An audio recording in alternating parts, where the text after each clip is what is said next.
Okay, here we go. We're being live streamed. Yay. It worked. So thank you all for attending today. I know that I thank you for your patience as we're trying to work through all our technical issues. A lot of immigration news. This is July 27th, 2022. Let's start off with the STEM PhDs. The amendment for STEM PhDs has been shelved. If you remember, the House committee had put together HR 7900. And the amendment was sponsored by Loughran, Curtis, Lagvin, Major, Panetta, Salzar, Krishnamurthy, and others. And it exempt individuals from the numeric limits on immigration who's earned a PhD from a qualified research institution in critical industries involving science, technology, engineering, and mathematics.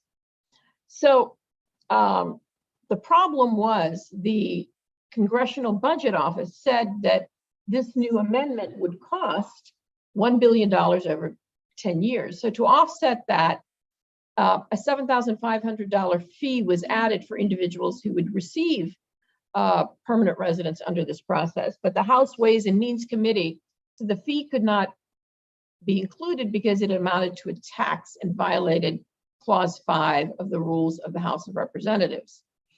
Rule 21 states in part that an amendment in the House or proposed by the Senate carrying a tax or tariff measure shall not be in order during the consideration of a bill or joint resolution reported by the committee not having that jurisdiction. So it was a technicality on how it was introduced, and so it's been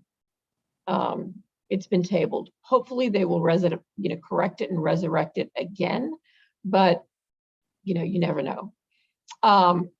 News from the NVC. A number of IV applicants that were documentarily complete at the NVC and ready for interview as of June 30th was 433,819.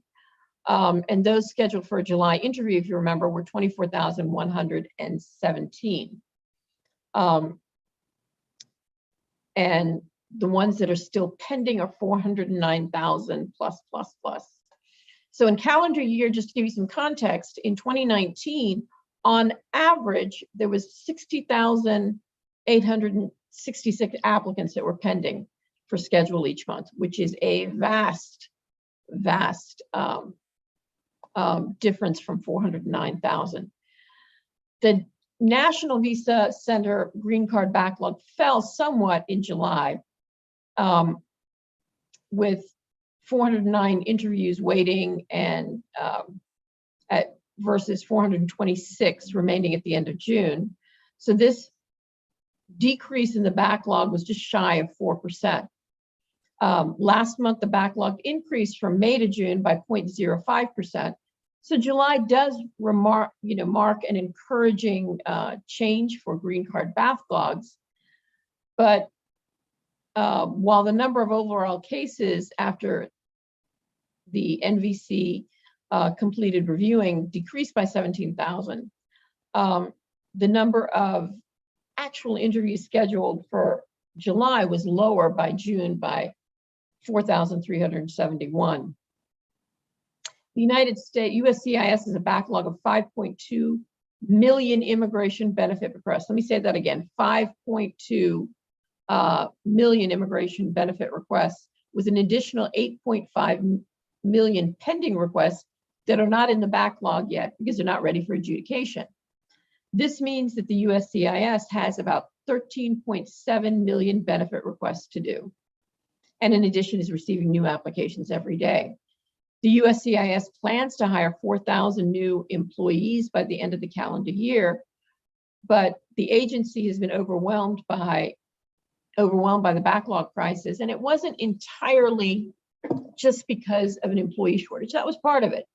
I think it's just something with, I think they have to redo the systems. There's got to be a business process re-engineering with the way they are currently processing cases. The office, the ombudsman says that part of the problem is a systematic fee-based funding, which is preventing the USCIS from utilizing its personnel and resources. And they had proposed a number of remedies, including, increasing the fees and getting allocations from getting some funding allocations to address specifically the backlogs. But the cash flow disruptions occurred during the first months of COVID. If you remember, because of all the travel bans that were in place and, the adjudication trend that we had seen at that time, revenues for the USCIS dropped 40% between March and May of 2020. And that's why the USCIS several times said that they might furlough a tremendous amount of staff because of the revenue shortfalls. USCIS requested Congress to fund its operations, requested a loan, but it did not receive the funding. The agency was eventually able to fend off furloughing its own employees, but as a result, they were forced to make deep cuts in non-payroll expenses, including contracts, with vendors providing support for lockboxes, mailroom, application centers, IT centers, contact programs. These are all like, not payrolled under the USCIS, but contract employees. So these actions added to what was already an extensive backlog, and the USCIS has not been able to recover from that process. So we'll have to wait and see. I think until Congress intervenes and until we streamline some of the processes, this is not going to be addressed. And on the good news, and remember, the USCIS stated that they were planning to expand its premium processing. So they are starting effective July of this year to stage it out. So multinational managers and executives,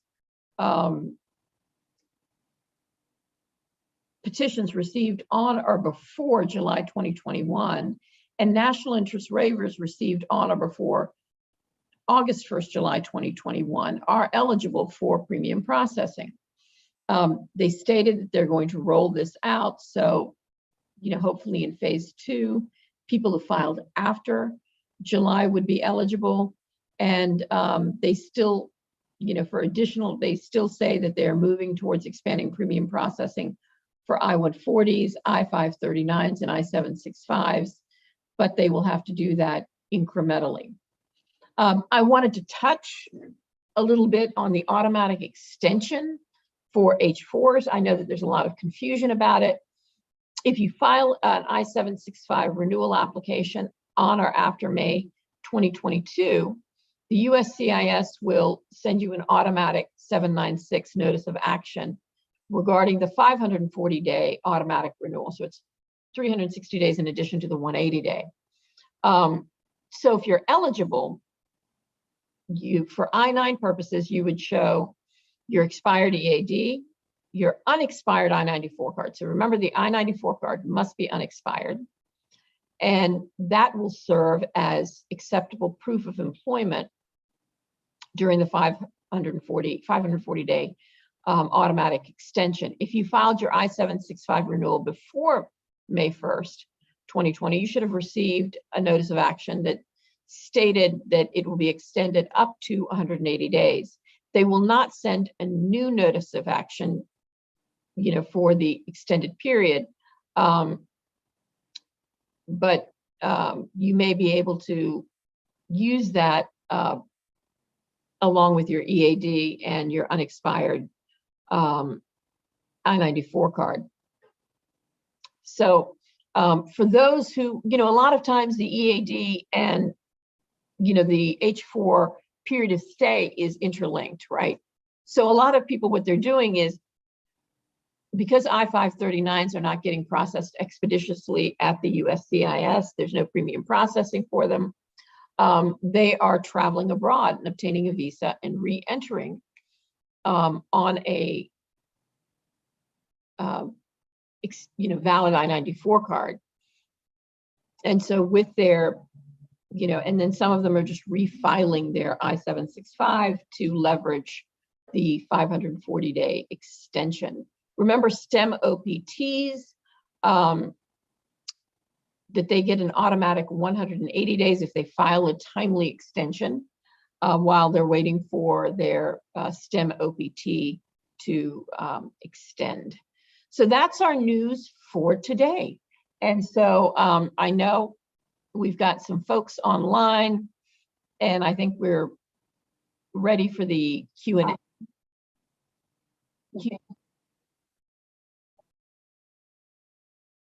Oh my gosh.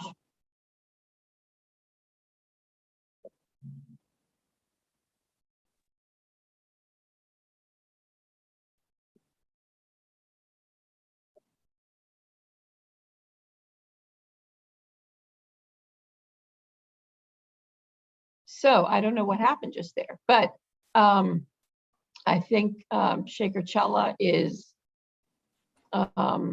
waiting in the background to take the questions for the Q&A segment all the way from Chennai. So I would ask you that you would just put your questions in the queue.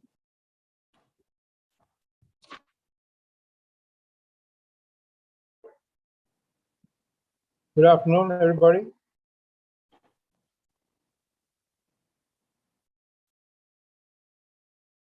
There's something wrong with my video, so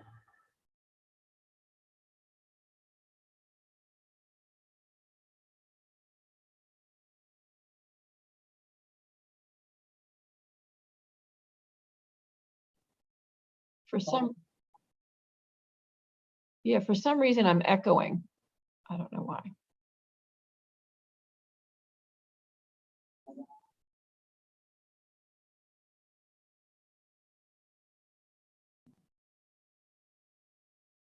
Well, you want to go ahead and start asking questions. Let me see if we've got any in the Q&A.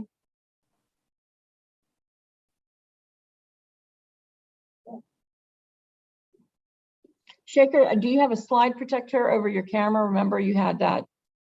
I have nothing. I'm not very sophisticated. Well, you had, No, I'd seen it on your desk the other day and I thought. I don't use any of those things. So it was on there. I think it was closed. So good afternoon. Nice to see you all.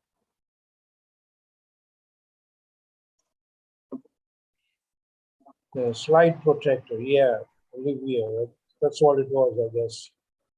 It's a built-in protector of the laptop. I don't use any extra protection. So. But anyway, let's get the folks. You can put your questions. These days, I don't see the Q&A box, so you can put the questions in the chat.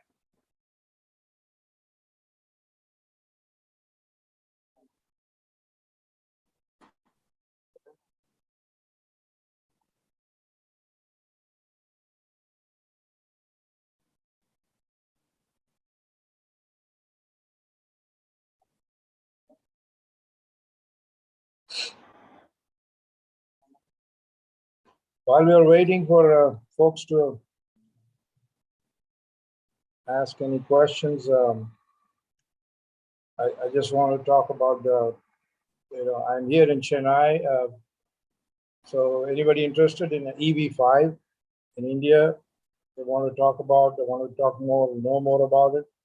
You have your friends, relatives, well-wishers, neighbors, friends. I don't know why there's an echo. You're welcome to, tell them that I'm here in Chennai, and the office can put a link to the website. I mean, to the email info@challalaw.com. They can send me an email. I'm glad to connect with them and talk about the EV5 program. So I'm going to put here.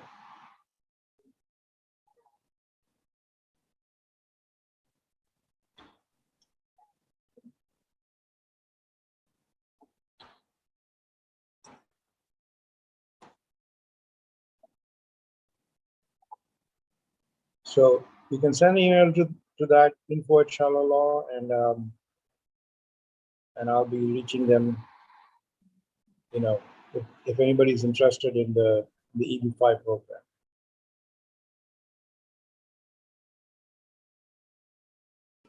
Recording in progress. And so what, So you can send an email to that info@Challa and I'll be reaching them. You know,